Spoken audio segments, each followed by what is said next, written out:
3대째 대제학을 배출한 청주 한씨 가문이었지요. 그 집안의 당주 한정호는 예조 참판을 지낸 명망 있는 선비였고, 부인 밀양 박씨는 규중의 법도를 완벽히 갖춘 현숙한 안주인이었습니다. 그러나 이 완벽해 보이는 가문에도 깊은 근심이 하나 있었습니다. 바로 외동딸 설아였습니다. 설아는 어릴 적부터 남다른 아이였습니다. 돌이 지나도 옹알이 한마디 하지 않았고 3살이 되어서야 겨우 첫말을 뗐지요. 5살이 되도록 천자문 한자를 외우지 못했고, 또래 아이들이 뛰어놀 때도 설아는 마당 한 구석에 쭈그려 앉아 개미떼가 지나가는 것만 종일 바라보았습니다. 저 아이가 어찌 대제학 가문의 핏줄이란 말이냐. 한정호 대감은 딸을 볼 때마다 한숨이 절로 나왔습니다. 실망과 체념이 깊이 서린 눈으로 딸을 바라보다가도 이내 고개를 돌리는 것이 습관이 되어버렸지요. 박씨 부인은 매일 밤 불상 앞에 엎드려 딸의 쾌유를 빌었습니다. 부처님, 제발 우리 아이에게 총명함을 내려주소서. 촛불이 녹아내리는 것처럼 부인의 눈물도 마르지 않았습니다. 하인들은 수군거렸고 사람들은 설아를 바보 아가씨라 불렀습니다. 그러던 어느 해 한정호 대감에게 청천벽력 같은 일이 닥쳤습니다. 벗이라 믿었던 동료 관원의 비리에 연루되어 억울한 누명을 쓴 것이지요. 졸지에 관직을 잃은 것도 모자라 그동안 가문을 일으키느라 쌓인 빚까지 한꺼번에 터져 나왔습니다. 대감마님, 이달 말까지 500냥을 갚지 않으시면 이 집을 넘겨받겠습니다. 채권자들이 대문 앞에 줄을 섰습니다. 한때 당당했던 양반가의 대문 앞에 빚쟁이들이 들락거리니 이웃의 시선은 차갑기 그지없었지요. 명예와 체면을 목숨처럼 여기던 한정호 대감의 등이 하루가 다르게 굽어갔습니다.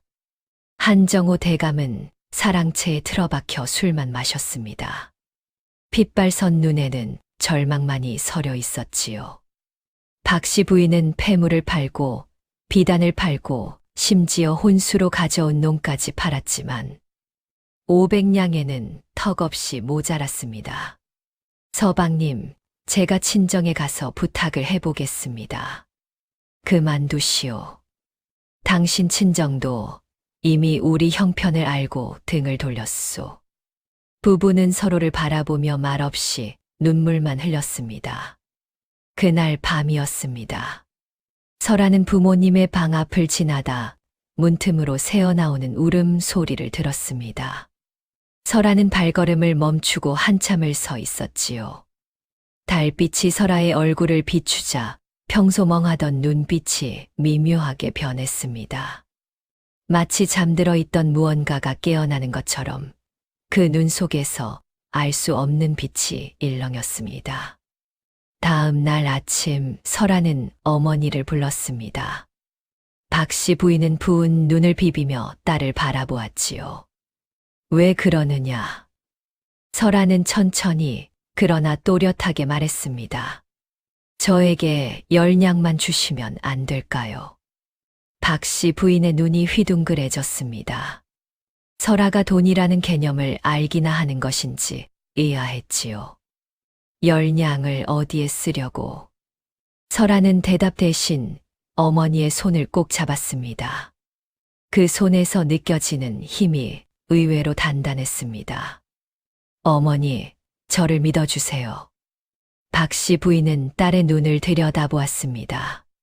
평소와 달리 그 눈 속에는 깊고 맑은 무언가가 담겨 있었지요. 이미 모든 것을 잃은 마당에 10냥이 무슨 의미가 있을까요? 그저 딸의 얼굴에 처음 보는 생기가 돈 것이 기특했을 뿐입니다. 박씨 부인은 마지막 남은 비상금에서 10냥을 꺼내 딸에게 건넸습니다. 설아는 몸종 금이를 데리고 집을 나섰습니다. 아가씨, 어디로 가시게요? 금이는 불안한 표정으로 물었습니다. 평소 방 안에만 틀어박혀 있던 아가씨가 갑자기 외출을 하겠다니 놀라지 않을 수 없었지요. 칠패 시장. 설아는 느릿느릿한 말투로 대답했습니다. 금이는 영문도 모른 채 따라갈 수밖에 없었습니다. 칠패 시장은 조선 팔도의 물건이 모이는 곳이었습니다. 생선 비린내와 약초 냄새, 삶은 족발 냄새가 뒤섞여 코를 찔렀고 사방에서 흥정하는 소리가 요란했지요. 설아는 시장 입구에 서서 한참을 두리번거렸습니다. 바보 아가씨답게 정처 없이 서성이는 것처럼 보였지요. 하지만 사실 설아의 눈은 분주하게 움직이고 있었습니다. 포목점 앞을 지나며 진열된 명주의 색을 훑었고 약재상 앞에서는 말린 약초의 상태를 살폈습니다. 어물전에서는 생선의 신선도를 눈여겨보았고 미곡상 앞에서는 쌀과 마니가 쌓인 수를 세었지요. 설아의 발걸음이 한 곳에서 멈추었습니다. 작은 잡화점이었습니다. 주인은 60줄의 늙은 상인이었는데 가게 앞에 앉아 한숨만 푹푹 내쉬고 있었지요. 진열대에는 먼지가 소복이 쌓여 있었고 손님은 파리 한 마리뿐이었습니다. 설아가 가게 안으로 들어서자 늙은 상인이 고개를 들었지요. 설아는 단도직입적으로 물었습니다. 이 가게 파실 생각 있으세요? 금이가 깜짝 놀라 아가씨의 소매를 잡아당기며 갑자기 무슨 일이냐고 당황해했습니다. 하지만 설아는 금이를 가만히 제지하고 다시 가격을 물었지요. 늙은 상인은 양반집 교수의 말씨와 차림새를 살피다가 피식 웃었습니다. 늙은이를 놀리려는 거냐고 물었지요. 하지만 설아의 눈이 진지했습니다. 늙은 상인은 그 눈빛에서 무언가를 느꼈는지 표정을 고쳤습니다. 솔직히 말하리다. 이 가게 권리금 포함해서 40냥에 넘기고 싶소. 허나 사겠다는 자가 없어. 30냥에 드릴게요. 지금 10냥을 계약금으로 내고 한 달 뒤에 나머지 20냥을 치르겠습니다. 늙은 상인은 어이없다는 표정을 지었습니다. 설아는 품에서 10냥을 꺼내 탁자 위에 내려놓았습니다. 이건 제가 이 가게를 사겠다는 약속이에요. 한 달 뒤에 나머지를 갚지 못하면 이 돈은 영감님 거예요. 저는 아무것도 요구하지 않을게요. 늙은 상인은 탁자 위의 돈과 한소저의 얼굴을 번갈아 보았지요. 손에 볼 것 없는 조건이었습니다. 어차피 가게는 쓰러져 가고 이대로 가다간 한 푼도 못 건지게 생겼는데 양반집 아가씨가 10냥을 그냥 갖다 바치겠다니 늙은 상인은 손해 볼 것 없는 조건이라 여겼지요. 고개를 끄덕이며 딱 한 달이라고 못을 박았습니다. 계약을 마치고 돌아오는 길, 금이는 안절부절 못했습니다. 마님께서 아시면 큰일 날까 걱정했지요. 설아는 대답 대신 물었습니다. 금아, 너 요즘 시장에서 뭐가 제일 안 팔린다고 들었어? 금이는 갑작스러운 질문에 어리둥절했습니다. 듣기로는 경상도에서 올라온 모시가 창고에 쌓여서 썩어간다고 했습니다. 올해 유난히 덥지 않았기에 여름에 시원하려고 입는 모시를 사람들이 사지 않는다는 것이었지요. 그 모시 창고가 어디 있어? 설아의 입꼬리가 살짝 올라갔습니다. 금이는 아가씨의 표정에서 평소와 다른 무언가를 느꼈습니다. 멍하기만 하던 눈빛이 아니었지요. 마치 사냥감을 발견한 매처럼 날카롭고 또렷한 눈이었습니다. 그러나 금이의 마음 한구석에는 불안이 싹 트기 시작했습니다. 양반가의 교수가 저작거리에서 장사를 한다는 것이 세상에 알려지면 어찌 될 것인가. 가뜩이나 바보라는 소문에 시달리는 아가씨였지요. 이번 일까지 더해지면 혼처는 영영 끊기고 말 터였습니다. 다음 날 설아는 모씨 창고를 찾아갔습니다. 창고 주인은 울상이었습니다. 수백 필의 모씨가 쌓여 있었지만 팔리지 않아 곧 썩어버릴 판이었지요. 설아가 모씨 전부를 사겠다고 하자 주인은 장난치냐며 의아해했습니다. 하지만 설아는 진지했지요. 필당 원가가 200문인 것을 확인한 뒤 거래를 제안했습니다. 지금 시세로는 팔리지 않으니 필당 100문에 팔아주세요. 대신 전부 다 살게요. 300필이면 30냥이지요. 설아의 계산은 막힘이 없었습니다. 창고 주인은 어차피 썩혀버릴 물건이라 여겼는지 거래에 응했습니다. 그날 밤 설아는 금이에게 지시했습니다. 금아, 내일 새벽에 배옥계장에 가서 염색장이 누구누구 있는지 알아와. 금이가 왜 염색장이냐고 묻자 설아는 모씨에 물을 드릴 거라고 했습니다. 금이는 고개를 갸웃거렸습니다. 모씨는 원래 흰색으로 파는 건데 왜 물을 드리냐는 것이었지요. 설아는 천천히 설명했습니다. 사람들이 모씨를 안 사는 건 날이 선선해서만이 아니야. 흰 모씨는 상복 같아서 꺼리는 거지. 근데 연한 분홍이나 하늘색으로 물을 들이면 화사해져서 젊은 아녀자들이 좋아할 거야. 금이의 눈이 커졌습니다. 이것이 정령 바보 아가씨의 말인가 싶었지요. 일주일 뒤 칠패시장에 이상한 소문이 퍼졌습니다.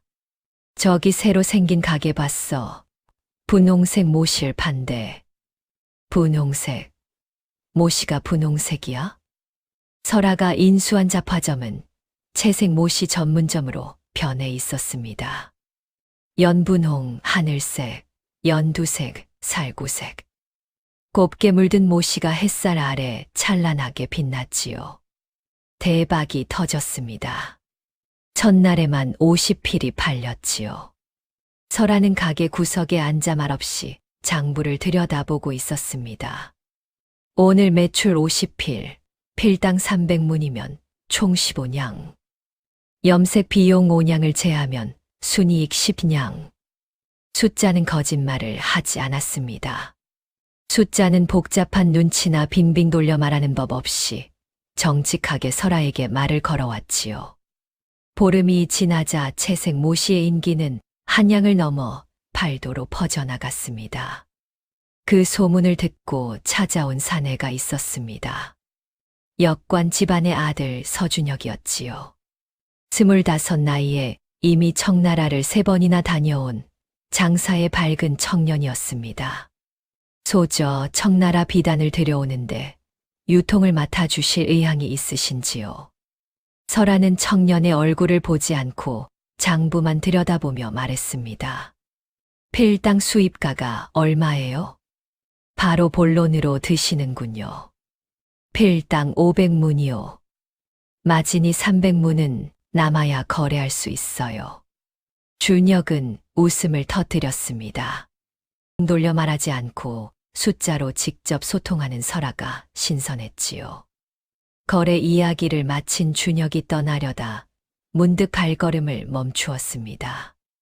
소저, 다음에 차라도 한잔 하실 의향이 있으신지요? 설아가 그제야 고개를 들어 청년을 바라봤습니다. 그냥 소저와 이야기를 더 나누고 싶어서요. 그 순간 설아의 볼이 붉어졌습니다. 그것은 장부의 숫자로는 계산할 수 없는 처음 느껴보는 감정이었습니다. 준혁과의 거래는 순조롭게 성사되었습니다. 청나라 비단이 들어오자 설아는 이를 채색 모씨와 함께 팔았지요. 비단을 사러 온 손님이 모씨를 보고 모씨를 사러 온 손님이 비단을 보았습니다. 매출은 곱절로 뛰었지요. 그러나 설아의 장사 수완은 거기서 그치지 않았습니다. 남은 자금으로 약재상에서 팔리지 않던 진피를 헐값에 사들였지요. 마침 한양의 감기가 돌던 때였습니다. 진피를 꿀에 재워 감기 무약으로 만들어 팔았더니 이건 역시 날개 돋친 듯 팔려 나갔습니다. 사람들은 그녀의 장사수완에 혀를 내둘렀습니다. 어떻게 사람들이 뭘 원하는지 그렇게 잘 아냐는 것이었지요. 설아는 단지 숫자를 읽었을 뿐이었습니다. 시장에서 오가는 물건의 양, 계절에 따른 수요의 변화, 그 모든 것이 설아의 눈에는 숫자로 보였지요. 저 골목에서 기침하는 사람이 오늘만 23명, 약재상에 진피가 30근 남았고 꿀값은 근당 20문. 계산은 순식간에 끝났습니다. 그러나 성공이 커질수록 위험도 함께 자라났습니다. 어느 날 시장 어귀에서 낯익은 얼굴이 설아를 발견했지요. 한정호 대감의 옛 동료였던 이 판관의 부인이었습니다. 이 판관의 부인은 눈을 비비며 설아를 바라보더니 입을 떡 벌렸습니다. 저기 한대감댁 바보 아가씨가 아닌가. 설아는 그 시선을 느꼈지만 애써 모른 척했습니다. 그러나 가슴 한구석이 서늘해지는 것을 막을 수는 없었지요. 양반가의 교수가 저작거리에서 장사를 한다는 소문이 퍼지면 과연 무슨 일이 벌어질까요? 이 판관의 부인은 그날 밤 잠을 이루지 못했습니다. 한대감댁 바보 아가씨가 칠패시장에서 장사를 하다니. 이것은 엄청난 이야깃거리였습니다. 몰락한 양반가의 치부를 까발릴 수 있는 절호의 기회였지요. 더구나 한정호 대감은 남편인 이 판관과 사이가 좋지 않았습니다. 다음 날 이 판관의 부인은 북촌 부인들 모임에 나갔습니다. 청주 한씨 가문 아느냐며 화제를 꺼냈지요. 부인들이 한정호 대감댁이냐고 묻자 그녀는 자신 있게 말했습니다. 그 집 바보딸 말이에요. 칠패시장에서 장사를 하더라니까요. 제가 똑똑히 봤어요. 부인들의 입이 떡 벌어졌습니다. 양반가의 교수가 저작거리에서 장사를 하다니. 쯧쯧, 한대감댁도 이제 끝이로구나 하는 목소리가 여기저기서 들려왔지요. 소문은 들불처럼 번져나갔습니다. 하루가 지나기도 전에 한양거리에 퍼졌지요. 대제학 가문의 딸이 천한 장사치가 되었다는 소문에 사람들은 가문의 수치라며 고개를 저었습니다. 어느새 한정호 대감의 귀에도 그 소문이 들어갔지요. 대감의 얼굴이 분노로 시뻘겋게 달아올랐습니다. 설아를 당장 불러오너라. 설아는 아버지 앞에 무릎을 꿇었습니다. 한정호 대감의 눈에는 핏발이 서 있었습니다. 손이 바들바들 떨리고 있었지요. 대감은 설아에게 칠패시장에서 장사를 하는 게 사실이냐고 호통쳤습니다. 설아는 고개를 숙인 채 대답했습니다. 예, 아버지. 한정호 대감의 목소리가 천둥처럼 울렸습니다. 3대째 대제학을 배출한 가문의 딸이 어찌 천한 장사치 노릇을 하냐며 소리쳤지요. 아버지, 저는 가문을 살리려 한 것입니다. 박씨 부인이 달려와 딸을 감쌌습니다. 서방님, 제발 진정하세요. 설아가 우리를 위해 그런 것 아니겠습니까? 한정호 대감의 눈에서 눈물이 흘러내렸습니다. 하지만 그것이 분노의 눈물인지 수치의 눈물인지는 알 수 없었지요. 오늘부터 너는 방에서 한 발짝도 나오지 말 거라. 소문이 퍼진 지 사흘째 되던 날이었습니다. 한정호 대감의 집에 예기치 못한 손님이 찾아왔습니다. 한양에서 손꼽히는 거상 최치훈이었지요. 최치훈은 50줄의 뚱뚱한 사내였습니다. 작은 눈에는 탐욕이 가득했고 입꼬리에는 늘 음흉한 미소가 걸려 있었지요. 돈으로 벼슬을 산 자였기에 양반들 사이에서는 천한자로 취급받았지만 그의 재력만큼은 누구도 무시할 수 없었습니다. 최 영감이 무슨 일로 여기까지 왔소? 한정호 대감의 목소리는 차가웠습니다. 최치우는 개의치 않고 부채를 붙이며 말했습니다. 대감댁이 요즘 어렵다는 이야기를 들었다고. 빚 500냥을 자신이 대신 갚아줄 수 있다고 했지요. 한정호 대감의 눈이 번뜩였습니다. 무슨 조건인가? 최치훈의 입꼬리가 올라갔습니다. 대감댁 따님을 제 며느리로 주시오. 내 아들 치수에게 말이오. 한정호 대감의 얼굴이 일그러졌습니다. 최치훈의 아들 최치수는 한양에서 소문난 한량이었지요. 기방을 전전하며 주색 잡기에 빠져 사는 자였습니다. 더구나 이미 2번이나 혼인했다가 부인을 잃은 전력이 있었지요. 한정호 대감은 화를 내며 절대 딸을 줄 수 없다고 거절했습니다. 하지만 최치우는 거절당하고도 물러서지 않았습니다. 그는 한정호 대감의 채권을 하나둘 사들이기 시작했지요. 열흘이 채 지나기도 전에 한 대감 댁의 빚은 모두 최치훈의 손에 넘어갔습니다. 최치훈은 한 달 안에 빚을 갚지 못하면 집을 넘겨받겠다고 협박했습니다. 물론 딸을 며느리로 준다면 빚은 없던 일로 하겠다는 조건을 달았지요. 한정호 대감은 이를 악물었지만 방법이 없었습니다. 설상가상으로 설아의 가게에도 문제가 생겼습니다. 최치훈이 염색장이들을 협박하여 설아와 거래하지 못하게 한 것이지요. 한가 상회와 거래하는 자는 내 상단과 거래를 끊겠다. 최치훈의 상단은 한양 최대 규모였습니다. 그의 협박에 염색장이들은 하나둘 등을 돌릴 수밖에 없었지요. 모 씨를 염색할 곳이 없어지자 장사는 급격히 기울었습니다.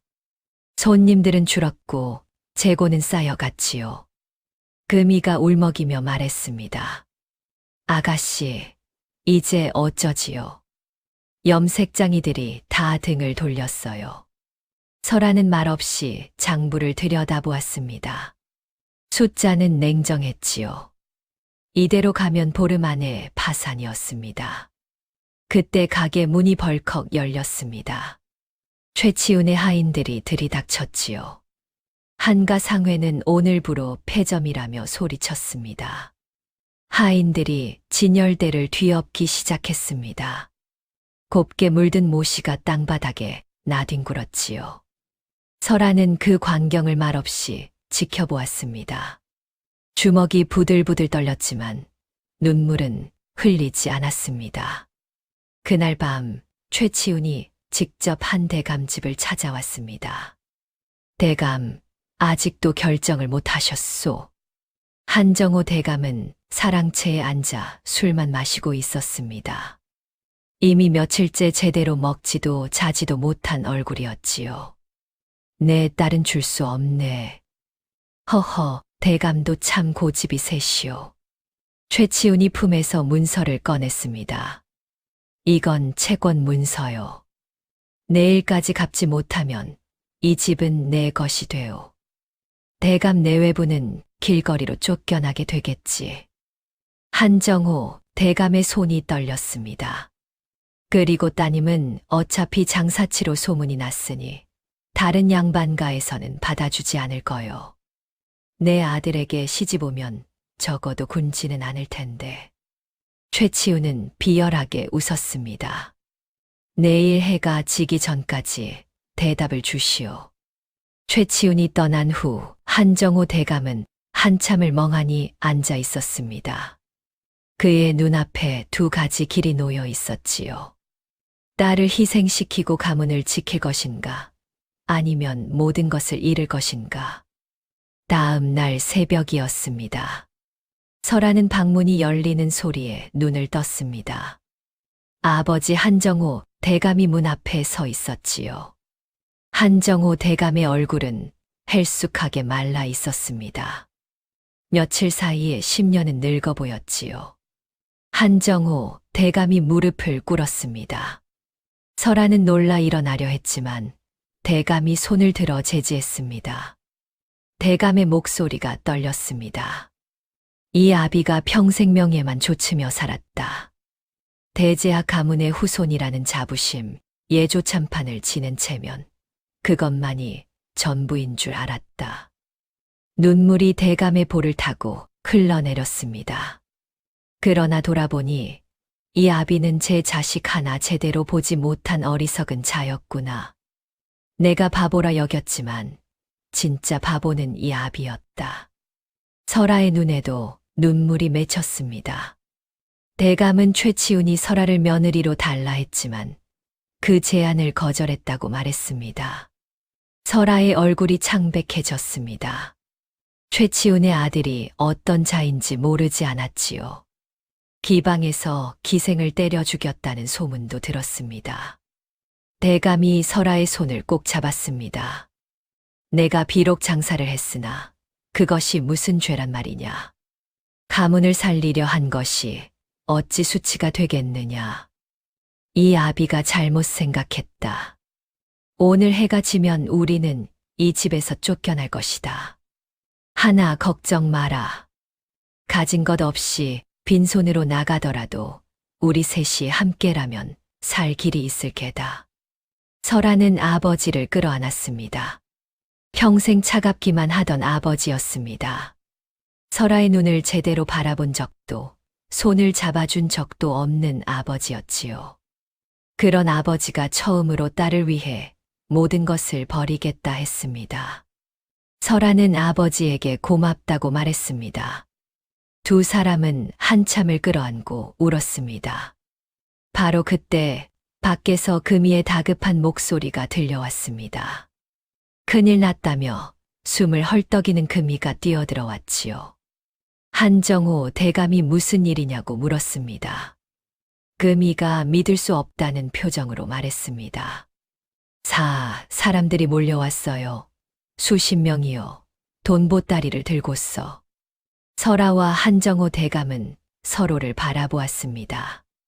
대문 밖으로 나가자 놀라운 광경이 펼쳐졌지요. 칠패시장의 상인들이었습니다.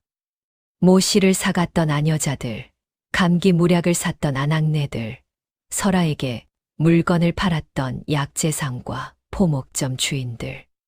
수십 명의 사람들이 대문 앞에 모여 있었지요. 그중 맨 앞에 선 늙은 상인이 말했습니다. 설아에게 가게를 넘겼던 그 늙은 상인이었습니다. 아가씨 덕분에 우리 모두 돈을 벌었소. 아가씨가 채색 모시를 만들어 팔면서 우리 가게들도 덩달아 손님이 늘었거든. 그 은혜를 어찌 잊겠소. 다른 상인들도 앞다투어 말했습니다. 아가씨가 만든 감기 무약 덕분에 자기 아이가 살았다고. 아가씨처럼 정직하게 장사하는 분은 처음 봤다고. 은혜를 갚으러 왔다고 외쳤지요. 상인들이 하나둘 돈주머니를 내밀었습니다. 설아의 눈에서 눈물이 흘러내렸습니다. 숫자로만 세상을 읽던 설아가 처음으로 숫자가 아닌 것을 보았지요. 사람의 마음이었습니다. 금이가 돈을 세더니 소리쳤습니다. 아가씨, 500냥이 넘어요. 한정호 대감은 그 광경을 멍하니 바라보았습니다. 자신이 천하게 여기던 장사치들이 자신의 딸을 위해 돈을 모아온 것이었지요. 대감의 눈에서도 눈물이 흘러내렸습니다. 바로 그때 말을 탄 사내가 달려왔습니다. 역관 집안의 아들 서준혁이었지요. 칠패시장에서 처음 만난 이후로 설아와 꾸준히 거래를 이어오던 청년이었습니다. 준혁이 말에서 뛰어내리며 외쳤습니다. 설아 낭자, 늦어서 죄송합니다. 준혁이 품에서 문서 하나를 꺼냈습니다. 최치훈의 비리를 기록한 문서라고 했습니다. 청나라와의 밀무역, 관리 매수, 탈세까지 낱낱이 적혀 있었지요. 설아의 눈이 커졌습니다. 이걸 어디서 구하셨어요? 역관 집안이 괜히 역관 집안이겠습니까? 정보는 저희 집안의 무기이지요. 준혁이 설아의 눈을 바라보았습니다. 그 눈빛에는 장사꾼의 계산이 아닌 다른 무언가가 담겨 있었지요. 설아는 준혁이 건넨 문서를 찬찬히 읽어 내려갔습니다. 최치훈의 죄목은 한두 가지가 아니었지요.